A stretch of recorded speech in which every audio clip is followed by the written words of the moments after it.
غریب نوازی میرے غریب نواز اور تمہارے در کی کرامت یہ بارہا دیکھی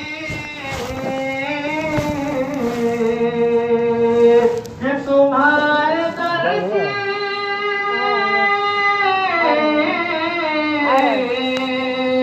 تمہارے در کی کرامت بارہا دیکھی کہ غریب آئے ہیں اور ہو گئے غریب نواز غریب آئے ہیں اور ہو گئے غریب نواز کرو غریب نوازی میرے غریب نواز اب تمہارے ذات سے میرا بڑا تعلق ہے کہ تمہاری ذات سے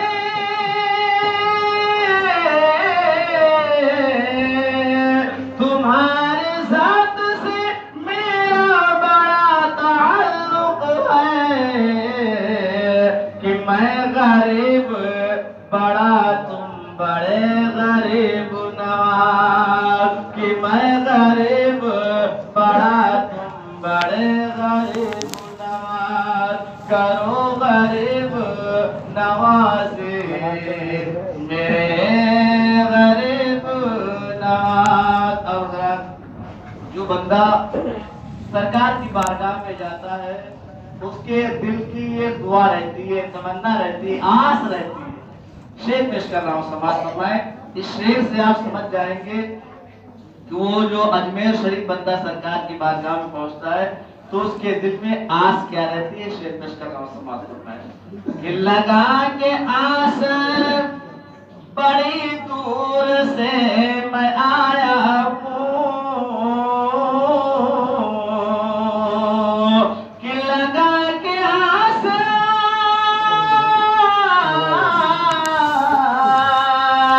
لگا کے آس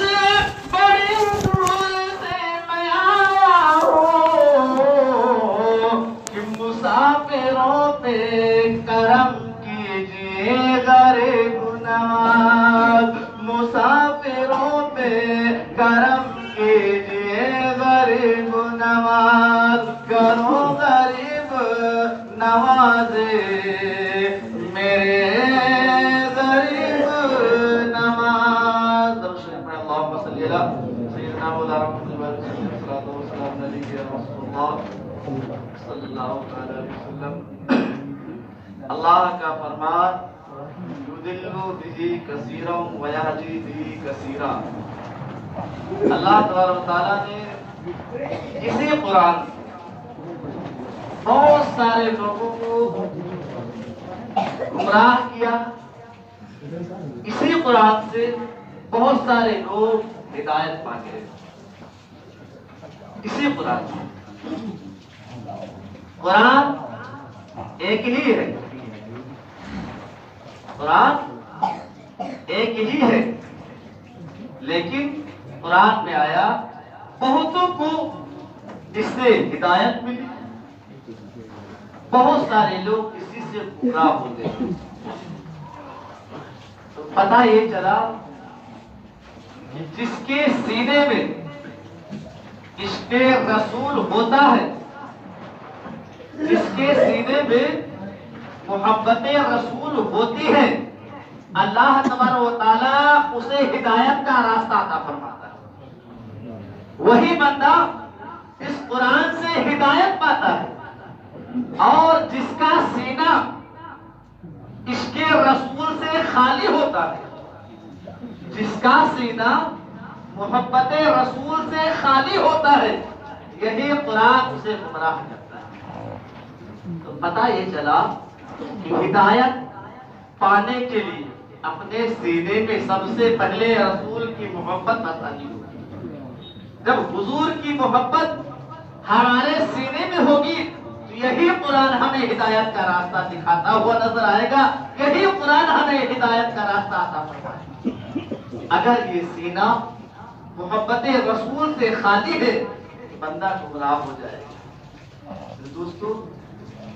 حضرت عمر فاروق اعظم رضی اللہ تعالیٰ فرماتے ہیں کہ میرے آقا کریم صلی اللہ تعالیٰ علیہ وسلم سے سنا ہے، آقا نے ارشاد فرمایا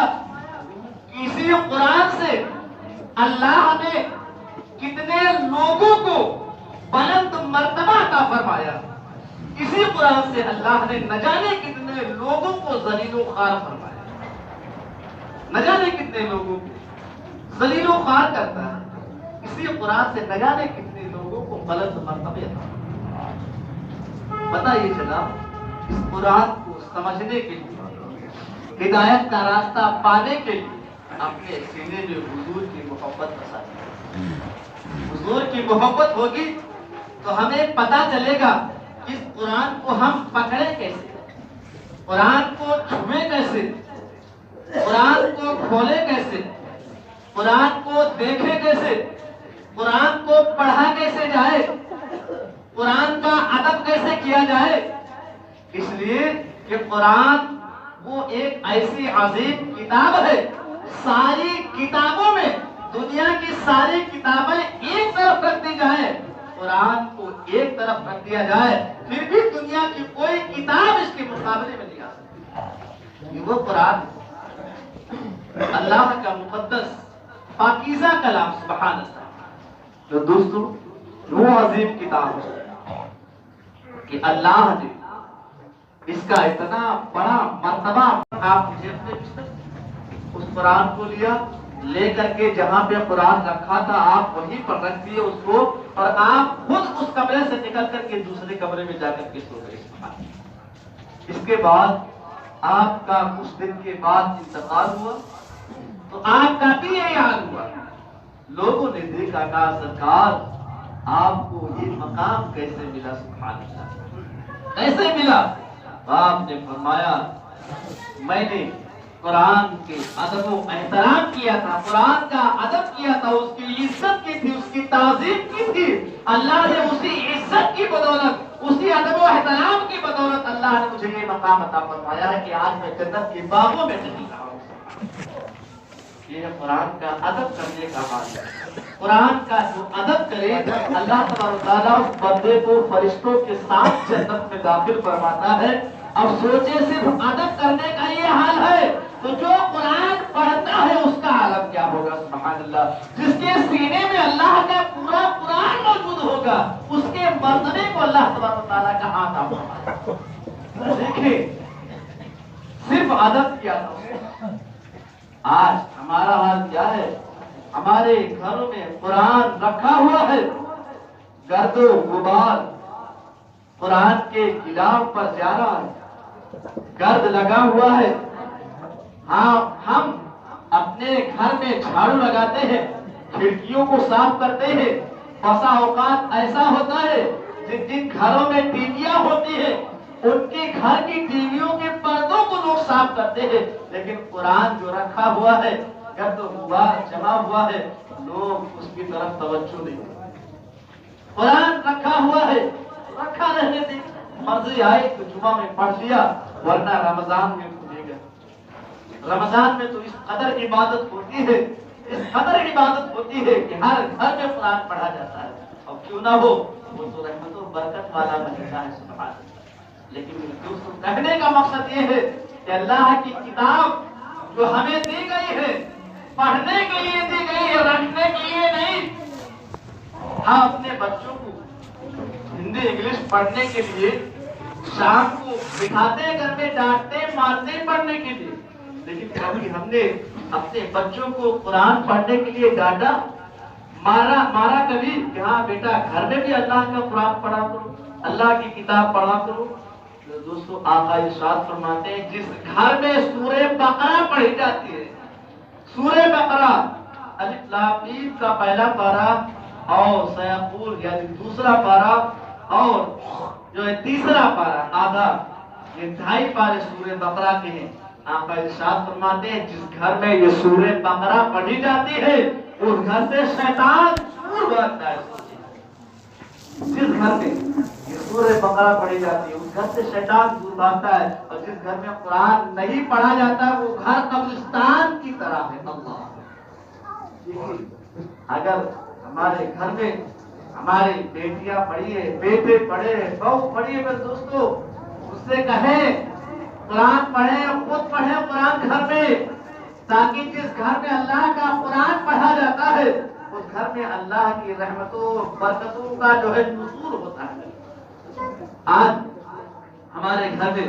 قرآن نہیں پڑھا جا رہا، پھر کہتے ہیں کہ ہمارے گھر میں برکتیں نہیں ہو رہی۔ کیسے برکتیں ہو جائے؟ جو برکت والی کتاب تھی اس کو آج ہم نے سجا کر کے اپنی الماری میں رکھ دیا، اس کو نہیں پڑھتے۔ قرآن پڑھے ہوئے دوستو اس پر عمل کرے، اس سے گھر میں اور کاروبار میں خیر و برکت کا نزول ہوتا ہے۔ آقا ارشاد فرماتے ہیں ہر ایک چیز کا دل ہوتا ہے، اور قرآن کا جو دل ہے وہ سورہ یاسین ہے۔ سورہ یاسین قرآن کا دل ہے، اور یہی نہیں، سورہ یاسین آقا نے ارشاد فرمایا کہ وہ ایک مرتبہ سورہ یاسین پڑھتا ہے اللہ تبارک و تعالیٰ 10 مرتبہ قرآن پڑھنے کا ثواب اسے عطا فرماتا ہے، ایک مرتبہ سورہ یاسین، اور اس کے تمام پچھلے گناہوں کو معاف کرتا ہے۔ آج جن میں ساری چیزیں موجود ہیں جن سے ہمیں فائدہ ملنے والا ہے، اس کتاب کو ہم نے پڑھنے، اس کتاب پر اس کا اتنا بڑا مرتبہ مقام عطا فرمایا کہ آپ اسے ہاتھ میں لیں تب بھی ثواب ہے۔ سبحان اللہ، آپ اس قرآن کو ہاتھ میں لیں تب بھی ثواب ہے، قرآن کو کھولیں تب بھی ثواب، قرآن کو دیکھیں تب بھی ثواب ہے، قرآن پہ انگلی پھیریں تب بھی ثواب ہے۔ اب دیکھیں، جب پکڑنے کا اور قرآن کھولنے کا، قرآن دیکھنے کا ثواب ہے، تو جب ہم قرآن پڑھیں گے تو کتنا ثواب ہے۔ ایک حرف میں فرمایا گیا ہے کہ آپ قرآن کا ایک حرف پڑھیں گے، فرشتے آپ کے نام اعمال میں 10 نیکیاں لکھیں گے۔ آپ الف سے لے کر کے پڑھی یا تک آپ پورا الف سے پڑھ جائیں، ایک ایک حرف پہ فرشتے آپ کے نام اعمال میں 10 نیکیاں لکھیں گے۔ آپ پڑھ کے تو دیکھیں، آپ کوئی اور کتاب پڑھیں، ہندی پڑھیں، انگلش پڑھیں، فارسی پڑھیں، کوئی کتاب پڑھیں، ثواب نہیں اتنا، لیکن قرآن وہ کتاب ہے، آپ ایک مرتبہ الف کہیں گے فرشتے آپ کے نام اعمال میں 10 نیکیاں لکھیں گے، بے کہیں گے، بے کہنے پر بھی 10 نیکیاں لکھ دیں گے۔ اب آپ سوچیں، جب الف بے کا یہ عالم ہے تو اگر ہم قرآن کا ایک صفحہ پڑھ دیں گے تو اس پہ نہ جانے کتنی نیکیاں ہمارے نام اعمال میں لکھی۔ لیکن دوستو آج اس قرآن کے مقام کو، مرتبے کو لوگ نہیں سمجھتے۔ دوستو یہ وہ عظیم قرآن ہے، وہ عظیم کتاب ہے کہ اگر لوگ اس کا ادب کر لے جائیں، اس کتاب کا ادب کر لے جائیں، اللہ تبارک و تعالیٰ اس کی بخشش فرما دیتا ہے۔ آپ دیکھیں سرکار غریب نواز علیہ الرحمت و رضوان فرماتے ہیں، ایک شخص بڑا ہی گنہگار تھا، بہت گنہگار تھا، بہت گناہ اس نے اپنی زندگی میں کیے تھے، لیکن اس کے انتقال کے بعد کسی نے اسے دیکھا، خواب میں دیکھا کہ وہ فرشتوں کے ساتھ جنت میں داخل ہو رہا ہے، فرشتوں کے ساتھ جنت میں جا رہا ہے۔ تو جس نے دیکھا تھا بڑا ہی تعجب کیا، اتنا بڑا گنہگار انسان فرشتوں کے ساتھ اکیلے جاتا تو مانا جاتا، فرشتوں کے ساتھ جنت میں جاتا، کی وجہ کیا ہے؟ اس نے خواب ہی میں اس سے پوچھا کہ اے انسان، تو بڑا ہی گنہگار تھا، بہت بڑا گنہگار تھا، نہ جانے کتنے گناہ کی، آخر وجہ کیا ہے؟ اللہ نے تیری کون سی ادا کو پسند کیا ہے جس کی وجہ سے اللہ تبارک و تعالیٰ تجھے فرشتوں کے ساتھ جنت میں داخل کر رہا ہے، جنت میں جانے دے رہا ہے؟ تو اس نے جواب دیا مسکرا کر کے، کہا اے انسان، ہاں میں گنہگار تو تھا، میں نے بڑے گناہ کیے دنیا میں، بہت زیادہ گناہ کیے تھے دنیا میں، لیکن اللہ کے یہاں صرف ایک نیکی چاہیے، اپنے بندے کو بخشنے کے لیے صرف ایک نیکی کا بہانہ چاہیے، پھر اللہ تمام گناہوں کو نہیں دیکھتا ہے